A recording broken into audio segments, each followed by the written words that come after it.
Our favorite YouTube fans. Boy, what a day it's been. I know you guys are going to give me crap for looking like a teenage girl with the cowboy boots on with the shorts, but tell you what, it's been an awful warm day, and we've been out moving the pigs today and watering the pigs and out in the paddocks, and it's definitely something you got to have boots for. I've done it in tennis shoes, and I just feel more comfortable on uneven surface in the boots, so you guys can hate on me if you want, but boy, was it nice having boots on today. And it was nice and cool. Ariats for days. Gotta love the old slip-on Ariats. Fords, yep. XLT Lariats, yep. Yeah. So what we're gonna do right now, we're gonna take you guys for a walk around us with doing the chores on the farm tonight. Show you just how easy it is. We got some dogs we gotta feed, chickens, pigs. We'll show you the garden on the way through. It takes us about 15-20 minutes to do chores every night. I've already watered the dogs because, again, it's been hot today. So I've watered the dogs. I've given the chickens fresh water as well today, so we don't have to do those two chores. We just got to feed.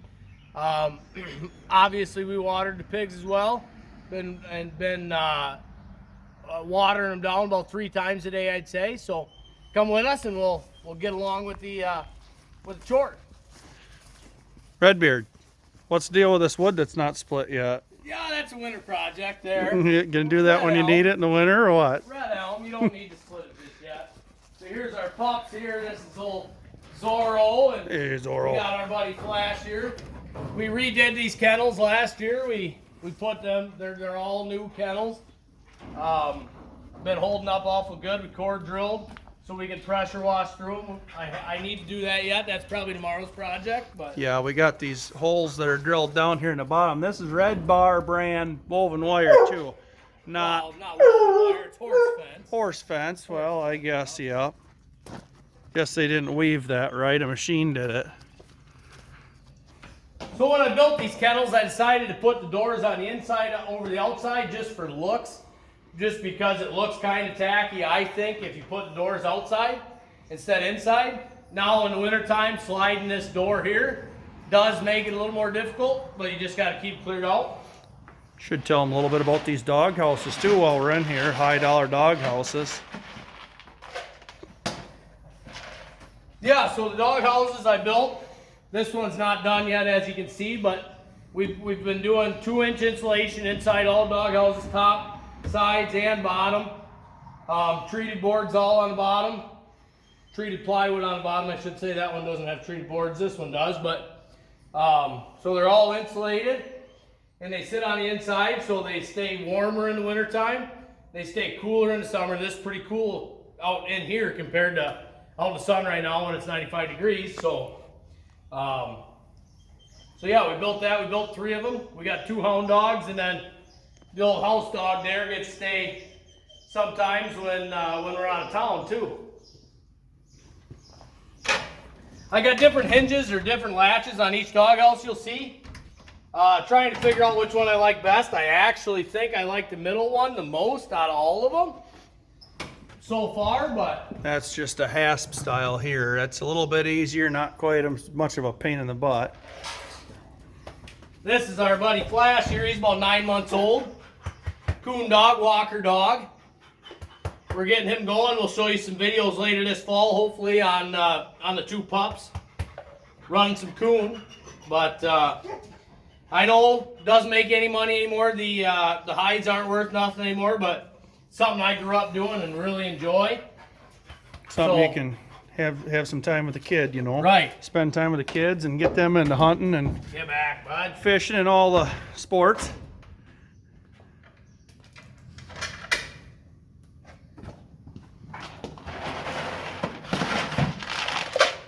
We got to get some dog food tomorrow. We're a little low on dog food right now, but we'll get that tomorrow there. What's the reason for the poly bin for the dog food? Well, I put it in there. That way the animals can't get in it, and I can leave it right out here with the dog, so I don't have to get it from the house. I don't have to get it, from the shop or whatever. It's always out here. And it's obviously watertight, so water doesn't get in it, moisture doesn't get in it. So it's worked out so far so good for me. I haven't had any issues with anything getting in it. Again, you can see a different style dog. or a different style latch here. I do like these latches. They're a pretty good latch. But you have to put a pin down through them or Put something. the dog snap through them, yep. Yep. This is Zorro here. He's gonna come right out with us. Hey, Zorro. Hey. Zorro, come. Come. Good boy, come here. Hey, come. Hey. He's awful hungry. Hey. This is our buddy Zorro. Same, he's brothers with Flash. They're litter mates. Obviously different colors, but we won't bother him. He's eating. So now we'll take you down to the chickens, over to chickens. Show you the new chicken coop. We did a little bit more to the chicken coop since you guys seen it last time. We put windows in it. Still need to put a chicken door on it, if you will, but we'll show you the chickens here quick. Cleo, come.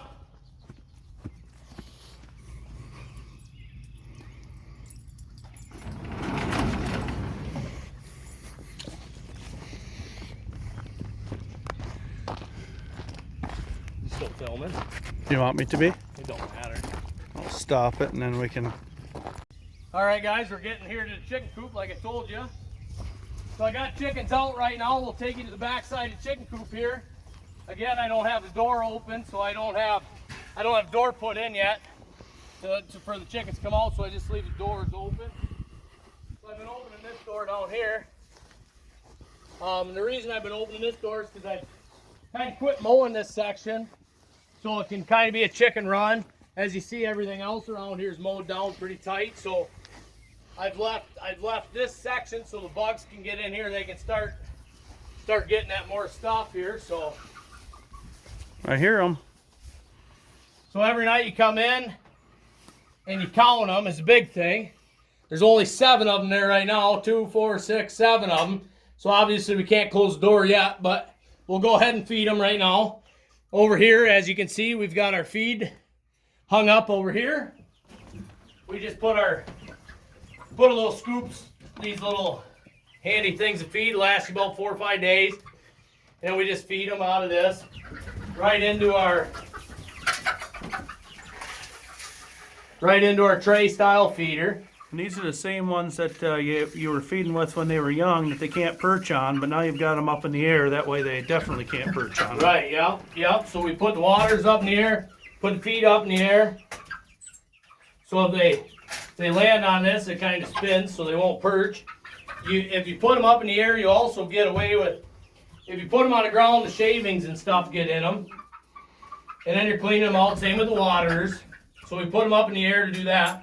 Another thing we did with this chicken coop is we cut the windows in. We cut 4 windows in it.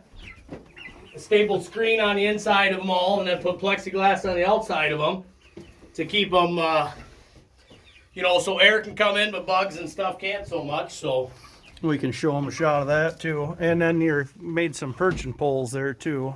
Yep. Different perching poles. I just set those up right now. In time, what I'd like to do is take down these 2x4 sections here and make them a little shorter and run them together. So on one side, they'll have, a solid board there. Cleo, come here. Dog's chasing chicken, the one that's out, trying to herd it back in, if you will. So that's chickens there. We'll head up to the pigs now. Better put the chicken food back in here. Show them your windows too while we're at it. Yeah, go ahead. So there's not a whole lot to these windows. It's just a little 1x we had laying around. Redbeard cut a dado in them there. Don't have any handles because I don't know if you've ever drilled through plexiglass. If you don't do it just right, you can actually split it. They just close by hand, just like that. Talked about putting a stopper on here, but haven't gotten around to it yet. And the other thing is, if you put a little in these dados, if you put a little bit of candle wax, take candle and get it good and hot and kind of rub it back and forth through here, it keeps these sliding a little bit easier as well. So, and the tool we're using for all these chores today, again, they're not sponsoring us, but they certainly could if they wanted to.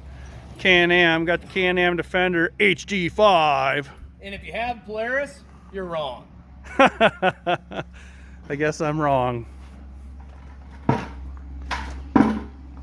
So this handy machine was bought at Metesnik Power Sports in Richland Center, Wisconsin. again, not a sponsor, but Not a sponsor, but we're they looking. do awesome work.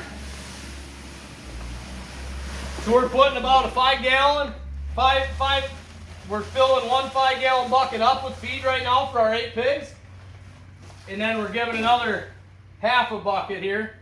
So about 7.5 gallon of feed we're feeding to the 2 pigs right now. And again, they're getting supplemented back.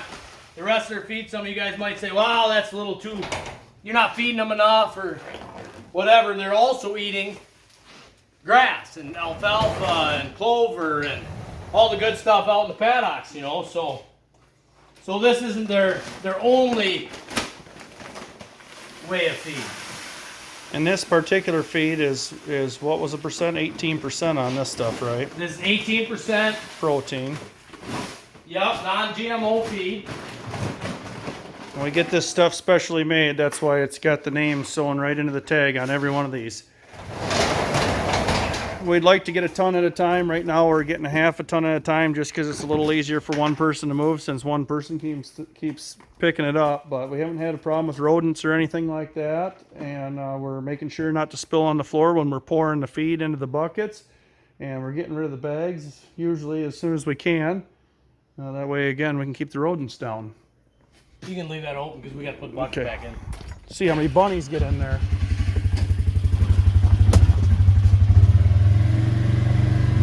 As we're going here, we'll show you guys the garden operation that we had the pigs in the first time, and then we'll show you the paddocks as we go too. So this is the pig pen here. This is the original pig pen, yep. So we've got our garden coming pretty good. This is probably about, I don't know, what do you think, about 35 days? Yeah, probably about that, yeah. 35 days. We've got peas, beans, lettuce, onions, corn in this section, and then we got some more out there. All of our squash and stuff is out there, which was the original. This is the pig pen, the training pen, and then we went into the first paddock there. So as you can see, it needs a little bit of weeding yet, but we just try to hoe it a little bit every day, and it tends to keep the weeds down a little bit. And then that taller grass you see back there, that's the first paddock there that looked terrible. It was down to dirt pretty much the entire area. And that was only how long ago now? Probably about 5 or 6 weeks, I suppose. Yeah, it'd have been the 5 or beginning 6 of May. weeks ago. And it needs mowed now. We're gonna mow that yet this weekend. Everything's coming good. Got peas climbing the poles there. Yep. Pole peas, got a little corn. So here's the garden. We'll head back to the pig. So this is our first paddock. As we go up, it ended at about the swing set, at the end of the swing set here. Can't even see the transition to the next one, barely. Can't see the transition at all. And so these first two paddocks behind us here, these two here we overseeded. We put some pasture mix back in it to try to see what our difference is. In this paddock here, which was our third paddock to come into, we didn't put any pasture mix down, and realistically it came back just as good without pasture mixes. Absolutely. And this one was beat up just as bad as those other two. So in places, yep. And you can see some of those places yet because the stuff's not quite as tall, but it sure is coming back nice. Actually, that clover, the clover's coming back real nice.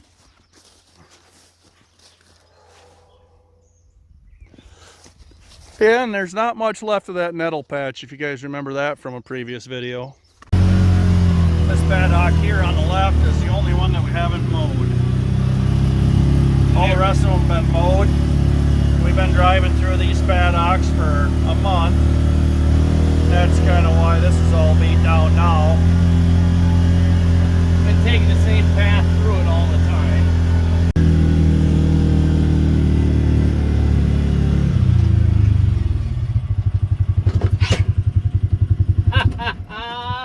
Still hot. It's still hot. Hey, pigs. What do you say, no name? Bacon? You ready to feed? I think so.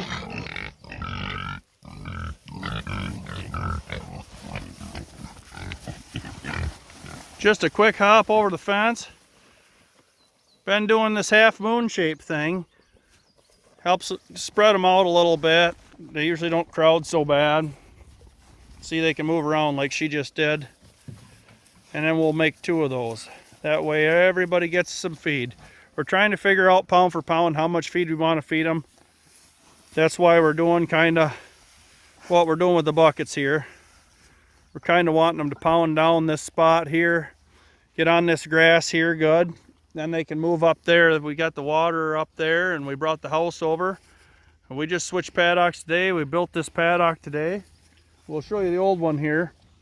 They had a bit of a wallow underneath where the water trailer was. We were intentionally making that wet for them on a daily basis, as well as watering them down. That way they had a place to go once it started getting warm here.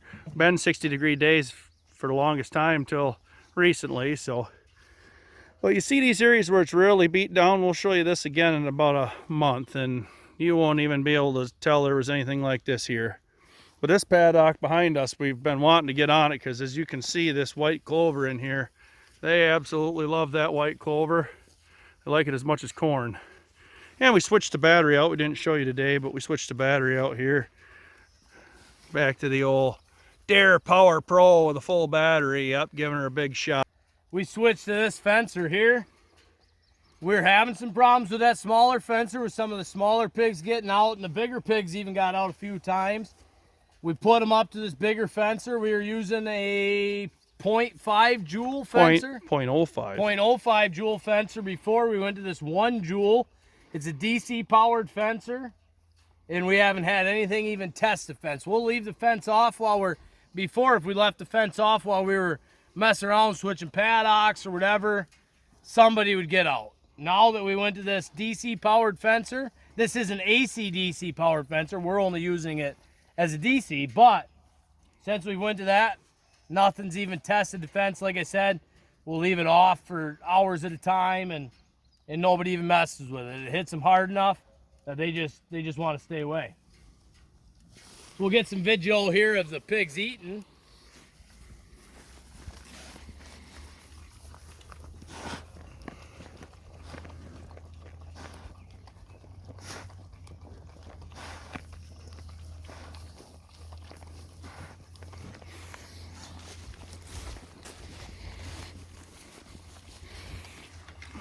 Hey, Bacon. No, the phone's not food, bud.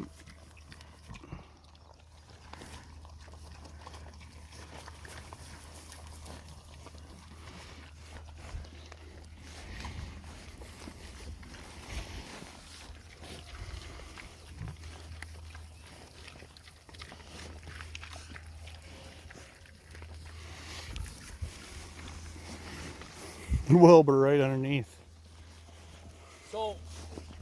So now you've seen it, how we do chores. I don't know what it took. I didn't look at my clock beforehand, but it probably took 15-20 minutes.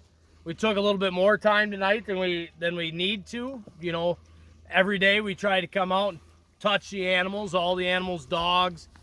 The chickens are pretty leery of you, so you can't always touch them, but try to interact with them a little bit and talk to them and, you know, show your presence with them. But other than that, that's it, guys. Some people think you can't tame pigs, or pigs aren't tame. Pigs don't like humans. Can't pet pigs, touch pigs, this kind of thing. Well, these don't seem to have much of a problem. Now, we were out here about 2 hours earlier today.